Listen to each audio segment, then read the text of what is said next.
Good afternoon, everyone. Thanks for joining us today for the info session about the Gaming Mitigation Program.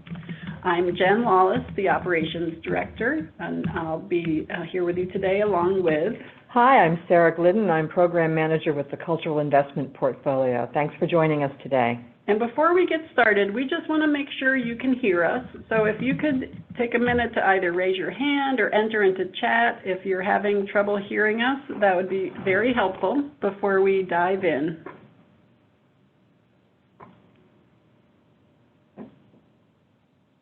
We can see a few folks have raised their hands. Great. So we're going to assume that you can hear us. And if you have any trouble throughout, just write right into the chat and we'll be monitoring that. And while people are still signing in, I thought I would just take a few minutes to kind of orient you to the plan.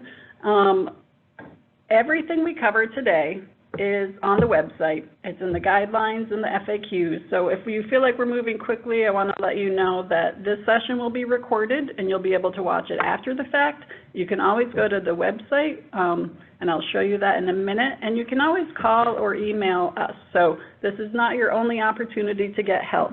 So I'll just orient you to the online resources available to you. So our Mass Cultural Council website, you're going to want to look under organizations if you haven't found this already. And here are all the programs relevant to organizations. So here's the Gaming Mitigation Program. And when you're in here, you can go right to the guidelines. And again, this is where everything we're going to walk through today lives. We also created, if you go back, we created a frequently asked questions page where we'll provide updated common questions, information that kind of needs more explanation. So you can find that there. And since you're here, I wanted to let you know about another great feature of the website. If you haven't discovered it yet, we have an agency events page where, and this is under Culture Now, where you can find key agency dates, including every program deadline for every program we have. So on this side, you can filter by month, filter by tag, and then all of our events. So you'll see our webinars are here, small shop convenings, and anything listed on the event page means it's open to the public for registration. You don't have to be a grantee. You don't have to be in CIP. It's really anyone can attend any of these events on the side. We do have some diversity, equity, and inclusion trainings coming up in March and April. So take a minute to look here and figure out if we're going to be in your neighborhood and you want to join us for one of our events or sessions. So I think we can go back. So we're going to walk through eligibility. We're going to give you an overview of the funding formula. And then we're really going to dive into the application where you'll find most of the details about all the components. And then we'll kind of do an overview of the review process and timeline. And then we'll have lots of time for questions. And so let me do this. If you have questions, as I mentioned today, you can submit them through chat. At the end, we'll read out and respond to all those questions, and we might answer some as we go if they're relevant to the section we're on. So I think we're going to jump in. We are going to start. So just big picture, the Gaming Mitigation Program came out of a statute that was created by the legislature about 11 years ago. The goal of the statute and the goal of the program is to mitigate a direct threat to the sustainability of nonprofit and municipal performing arts centers because they're competing in a new and unbalanced market because of the operation of resort-style casinos and the performance centers at those casinos. So that's the whole goal of the program. The program is based in statute. It was founded many years ago, but now that we have some operating casinos, now the program has the funding and we're ready to start. So that's just the background. And to those folks who are really love watching our Inside Baseball about our budget, this funding stream is completely separate from our general operating budget. So every year we're just kicked off our advocacy cycle for our FY21 budget. That comes out of the general fund. This gaming mitigation program is an entirely separate revenue stream that's restricted for these very specific purposes of the gaming mitigation program and another program area that's focused on the health of cultural organizations. So I just wanted to flag that this is separate money and it was intended for this purpose only. So who is eligible? We're going to start with eligibility. So there are 3 components of eligibility. You must meet all 3 to be eligible. So first, the applicant has to be a performing arts center. So we have defined a performing arts center to mean that the organization's primary mission must be to promote access, excellence, diversity, or education in the arts, humanities, or interpretive sciences. The organization also has to commit 50% or more of their operating expenses to the performing arts. The frequently asked question we've been getting already is, does this mean I have to own a building? And so the answer is no. You can be a performing arts presenter that rents venues, and as long as your primary mission is the arts, humanities, or sciences, and you commit 50% or more of your operating expenses, you would qualify as a performing arts center for this program. The second thing is you have to present touring shows or artists. There's no minimum or maximum, but you have to present touring shows or artists, and these are artists that appear on Polestar or other touring performing arts rosters is our broad definition. So if you're not presenting any touring shows or artists, this is not the program for you. And again, this relates back to the statute, which specifically calls out these fees. And third, you have to either be a nonprofit, or the applicant has to be a nonprofit, or a municipality. So now we're going to break down those 2, and you can figure out where you fall. So we're going to start with the nonprofits. The easiest and clearest one is if you are a fully cultural nonprofit performing arts center, and you have a 501c3 status, you're in good standing. This does include nonprofits that have a separate managing entity, but this is where you are a fully cultural performing arts center, and that's your whole thing. We have a slightly different version, and Sarah's going to explain that. So cultural affiliate, this is a term that we use to describe organizations that exist within a parent organization. And the most typical example is a performing arts center that exists within a college or university. The primary mission of the cultural affiliate, the performing arts center that is, must be to promote access, excellence, diversity, or education in the arts, humanities, or interpretive sciences. The parent organization must be a 501c3 Massachusetts organization. So in my example of the college or university, the college itself has the 501c3 status. The performing arts center exists within that organization. And we have a few issues that apply specifically to the cultural affiliates. What we're looking at is to sort of mirror the existence of an independent nonprofit, but within the larger organization. So this cultural affiliate must have a semi-autonomous status. They have to manage their own budget. They must have at least one full-time compensated staff position dedicated solely to this performing arts center, and have an advisory board. This isn't a regular fiduciary board. We recognize that this board does not have the legal and financial responsibilities of the 501c3 organizations board, but this advisory board ensures that there is community stakeholder participation in the organization having a voice. So again, these issues are specific to the cultural affiliates with a parent organization. So for all nonprofit entities, whether it's the cultural affiliate under a nonprofit or the fully cultural nonprofit, the status at the time of application needs to be, you have to be a legally recognized 501c3. And if you do have a nonprofit managing entity, you have to have a long-term, and that we mean at least 5 years, contract, lease, or deed, articulating the management responsibilities. You can be at any point in that 5 years, but you have to have at least a 5-year agreement. So the next eligible applicant type is the municipal performing arts center. So this includes a municipal performing arts center managed by the municipality. This also includes municipally owned performing arts centers managed by another entity. So like the nonprofits, the managing entity has to have a long-term, at least 5 years, contract lease or deed with the management responsibilities. And in the case of cities and towns, the managing entities that are eligible include both 501c3 nonprofit managing entities and for-profit managing entities.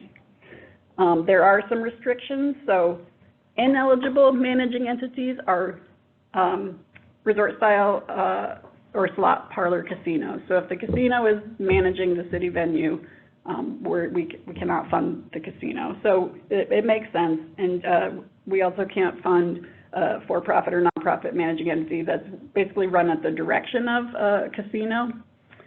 But all the other managing types are eligible. And so as you'll see, this program is really driven by eligibility in terms of who can apply, and then the funding is driven by a formula to kind of get at who's feeling the most impact and how we might fund it. So I'm going to talk next about that formula. And now little pieces of the formula are going to surface through the application, so you'll get those details when we get to the application. But I did want to say, not all eligible applicants are guaranteed funding. This is the first year that we are running this program. It's the first year we're running the formula. There's a lot of variabilities. We do have a total amount to grant, which is $2.58 million, and everything else kind of depends on the number of applications, the range of applications, the scope of them. So we can't tell you much, but the funding decisions going to be focused on two key factors, and they have equal weight in the formula. The first one is the percent of performances impacted. So this is where folks are going to look back at their most recently completed fiscal year, and you're going to take the total number, you're going to be looking at like the total number of performances you do and which subset of those are eligible performances. Those are performances by touring shows or artists.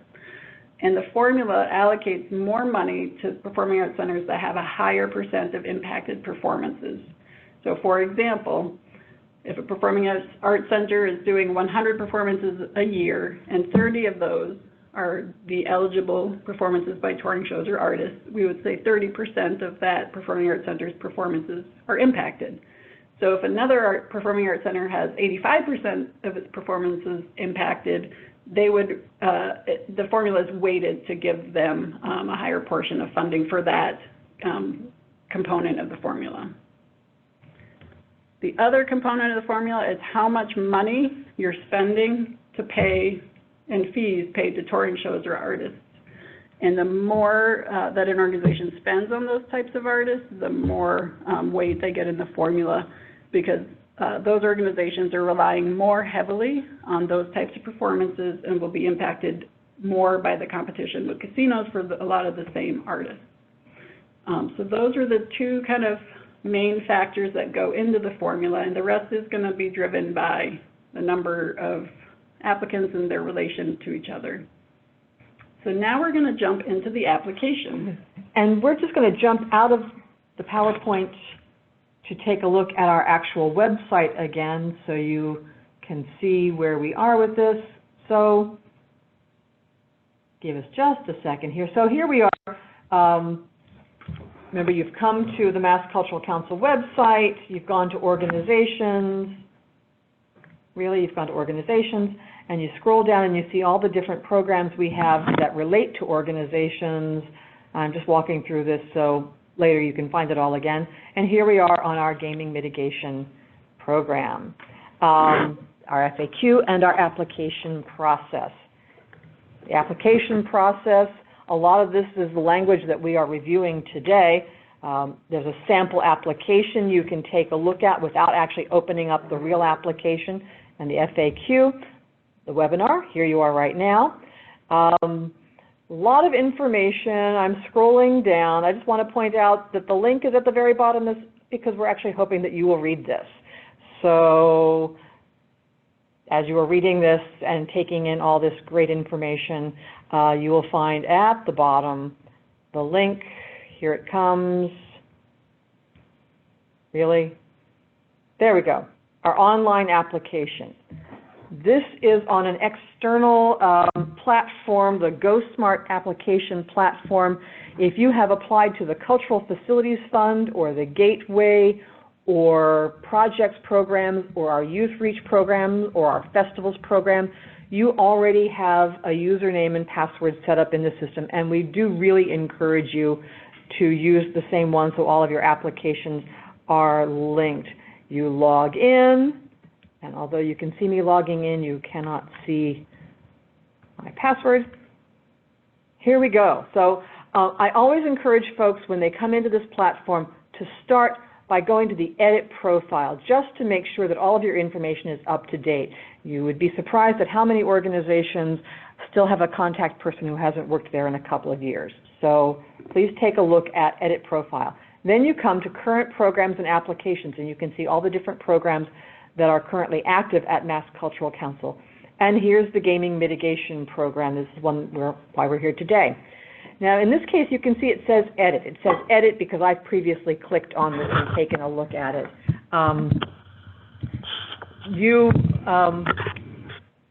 When you get to this, it'll say Start. Come here, and you've now started the application. You can see here there's a lovely menu of options, and you can click from one menu option to the next in filling this out. What I wanted to point out to you is the first three links here on this are about the applicant. And as we've already said, we've got a couple of different kinds of applicants. We've got applicants that are fully cultural 501c3 organizations. We have municipalities, and we have cultural affiliates, those semi-autonomous organizations existing within a larger 501c3. So the easiest version is the 501c3 organization that's applying. You fill out the applicant information. If you're the cultural affiliate, you also fill out the parent organization information. So we will ultimately be doing a contract with the parent organization. We need to get that information. If you have a third party managing your facility, then you want to fill out the managing entity information. So just scrolling through here, anything that's got a red star is required information. If you don't fill it out, the system will not let you submit. So no surprises here. I'm going to point this out. This might be the most important button on the entire application, which is the Save Work. This system does not save your work automatically. If you do not click Save Work, it will not be saved, and you'll have to do it again. And I can't tell you how many applicants have been very upset to discover that. Here's our parent organization information. So again, this is the parent of the cultural affiliate.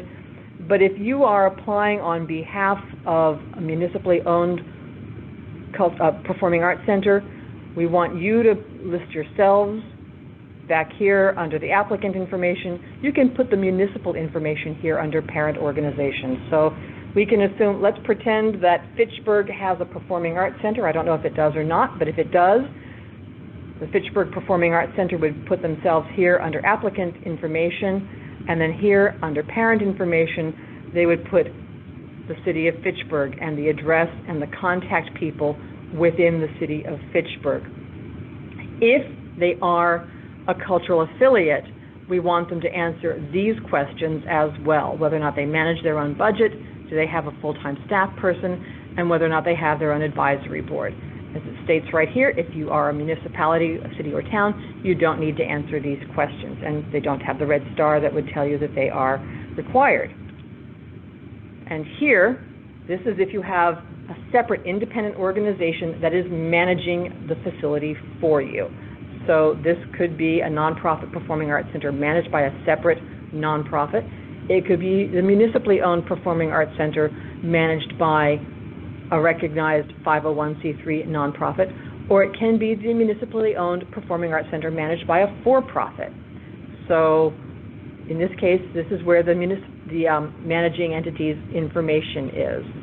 So again, no surprises here. This is basic contact information. But here's the important thing: you need to upload your lease. So your lease copy needs to be attached. And here, does the managing entity make all the payments to the touring shows and artists? So we're looking to determine who's making the actual payment to the artists. Next, the Performing Arts Organization Summary. So this is more detail about the actual applicant. Again, a restatement of the information that is on our guidelines. We've got some drop-downs. You see the red star. This is a required answer. You have to answer it or you will not be able to submit your application, different kinds. Organization mission statement. We realize that the municipalities or for-profits might not have a mission statement. So give us information about the applicant here. If you're a 501c3 and you have a mission statement, please include your mission statement. Please let us know all the different kinds of performing arts disciplines that you present. We're also looking to know more about your organization. Is this venue only presenting performing arts, or is it a multidisciplinary doing a variety of other disciplines?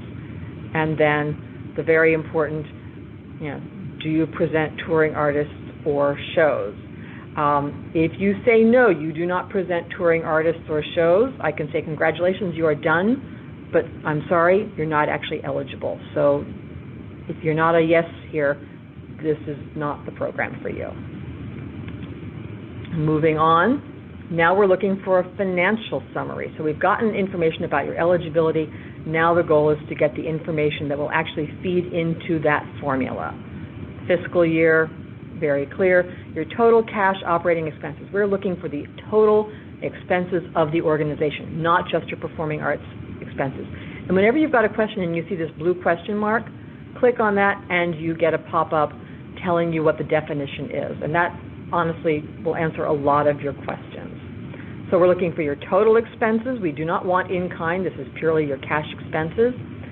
And then we're looking for your cash expenses that are associated with actual performing arts, which would include artist fees, program costs, marketing, staff costs, rent, overhead, etc. Again, there's a box here with some definition, and there's more information in the FAQ. We're looking for the percentage. You get to do the math here. This system won't do math, so this is your first challenge, do the math. And then we want you to upload a budget showing us how you calculated that. So for example, if everything you do is performing arts, that's very simple. It's 100% of your expenses. If, however, you are a multidisciplinary organization and you are doing visual arts in addition to performing arts, you need to calculate which percentage is performing arts, and you need to tell us how you actually calculated that.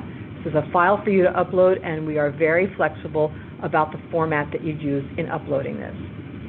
And then finally, a brief narrative. Explain to us how you did this calculation. Once again, if this percentage is less than 50%, you are done because you are not actually eligible. If it's over 50%, congratulations, you get to continue with the rest of the information. And again, save your work on each of these pages. I'm flying through because I'm not actually putting any content in. We're looking now for the second portion of that formula. We're looking for the performances that are impacted. So again, a lot of information that's a restatement of what is in our guidelines on our website, but this is your chance to pull out the information very specifically for us, your total number of performances, and this is all of your live performances, whether they are touring artists or not. However, this is not yoga. If you also do workout sessions, yoga classes, etc., a lecture series, this is not a performance of performing arts. If you bring in a world-famous soprano to talk about her life as a world-famous soprano, that's part of a lecture series. That doesn't count. If she's also doing a recital while she's in your facility, the recital counts as a performance. So each of these is a portion that ties into that formula. Answer the questions. Here's a question. We're asking you, what is the roster or rosters that you use to identify your eligible touring artists? We identified Polestar as one option. We know there are other rosters out there. This is your opportunity to tell us how you are identifying these artists. And then following that, if these artists are not listed on any type of roster, we want to know how you've identified them, excuse me, for your organization. And then here are the total fees. So here is the the fees you've paid to just those eligible shows and artists, and again, it's just the total. So I've identified, we do 111 performances, and 52 of those include touring artists. Now I'm going to take those 52 touring artists, and I'm going to figure out what I paid, and we say payments can include the compensation bonuses and percentages, but it also includes housing and it includes travel costs. So it's everything in that package, and so that's the total you want there. And then after that, there is an upload where you want to see the list of performances and which one of those you counted as touring. But in this case, you do not have to say how much you paid each artist. We do not want that information. We only want the cumulative total so that no one's having to reveal negotiation or fees. So great. And again, save your work. I can't really state that often enough. And then we're looking for impact data. So everything up until now has been about your organization's eligibility and the information that we need to do the formula that will determine the award size. What we are also looking to do in this program is to collect information about the impact both of the existence of the casinos, but also the impact of this program that has been created to mitigate the impact of casinos. So just wanted to flag that the information from this page and the next page is not taken into the review process. It doesn't affect your formula. So this is really just, you're going to tell us how you're impacted. So we identified some key data points that we could trend over time. So we ask about your total revenue you're earning from all performances, and then the revenue earned from those touring shows and artists.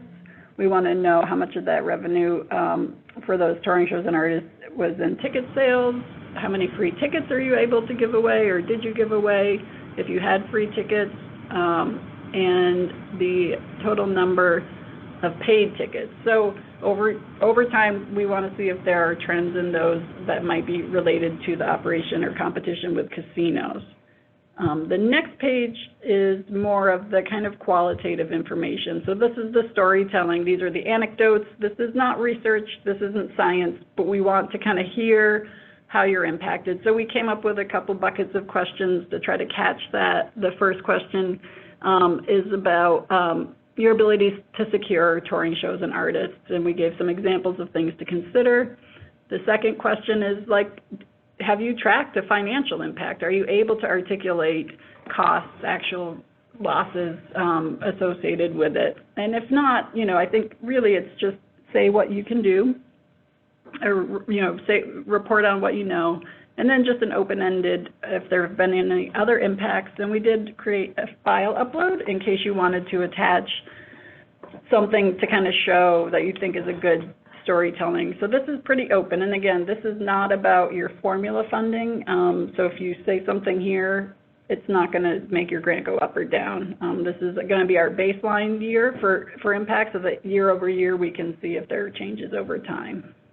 And so the next section is the submission page, and that's the end of the application. And just to show you, if you miss any of the questions, it's not going to let you submit. Yeah. So you'll need to go back. Okay, so we'll go back to this here. So we did have a question about whether or not eligible performances are only those that feature touring artists, and that is correct. This program is specifically about the competition with casinos for the touring artist market. So. And we did want to say it could be a touring show. The whole show is touring, but there are cases where you might be producing a show, but you bring in an individual artist who in their own right is a touring artist. So whether it's you brought in Kristen Chenoweth to star in your show. Yeah. She is a touring artist who does concert venues, but she also performs in productions. So you can count those individual touring artists as those would make the performance eligible, and when you count the fees, you're only counting the fee to that individual. You're not counting the fees to the whole production. You're counting the touring fees paid to that individual touring artist. So we just wanted to say that as well. So process and timeline. This is the first time we've run this process. So the way it's going to work is everyone will submit their applications by the deadline. We will not accept submissions after the deadline. We always suggest you do things in advance because the day of, something will go wrong. I guarantee it. So we always recommend you try to get it in the day before, as early as you can. The first thing we'll do is look at eligibility requirements, and if there are ineligible applicants that don't meet the definition of a performing arts center, they don't meet the 50% spending to be qualified as that, they're not the eligible applicant type, we will let those folks know right away that they're not eligible. And the eligible applicants will stay in the pool. Then the next phase will be looking at the information submitted that ties directly to the formula, and because the grants are tied to the formula, we want to make sure the information submitted looks good. So we're going to review that information and spot check it. We'll look at whatever you've uploaded in terms of how you've divided your spending or how you selected your artists or who you consider a touring artist. And if we see something that we think needs correction or we have a question about, we're going to go back to you and give you the opportunity to change it. So if you need to, you wanted to count this one performance or this one series and we say it doesn't look like a fit, you can remove that and stay in the pool. So we'll set a deadline for you to send us corrections, and as long as you meet that deadline, you'll stay in the pool. If you don't meet the deadline for corrections, then you'd come out of the pool. So then everyone who's left will run the formula. And again, I've said this many times, this is the first time we're running it, so once we are able to run the formula once with all of the eligible applicants, then we and senior staff and the Mass Cultural Council Board are going to make some decisions around if there is a cap for a maximum grant, if there's a minimum grant size, if there's a minimum grant size to even receive funding. You know, it's really going to be determined depending on the amount of, well, we know the amount of funding, but the number of applicants and the need to target funding to those that are most directly impacted by the operation of resort-style casinos. So this first year, it's kind of open. So even if you're eligible and you get this far, you still might not get a grant, depending on if we do set some of those minimum amounts. If you do get a grant, it's meant to be spent on fees paid to touring shows or artists. So this is to give you additional buying power. You're looking back at your past year, you're telling us how much of your business model is essentially reliant on this type of touring show or artist, and therefore in competition with casinos. And based on your past year, we're going to give you a grant that then you can use to be more competitive with casinos for those artists. So in terms of the timeline, so applications are due March 25th. On May 19th, we're going to, our board, the Mass Cultural Council, will vote on the gaming mitigation grants. By May 20th, you're going to get an email if you've received a grant, and then we're going to get the contracts out in June. As soon as we get your contract back, you know, within 45 days of getting that completed contract, we'll be able to make payments. And then the next deadline, which will also actually be the final report deadline, will be in a year, so March 24th, 2021. So you'll both close out one grant and apply for the next year of grant if you wanted to. So that's our timeline. And so now we really wanted to leave a lot of time for questions.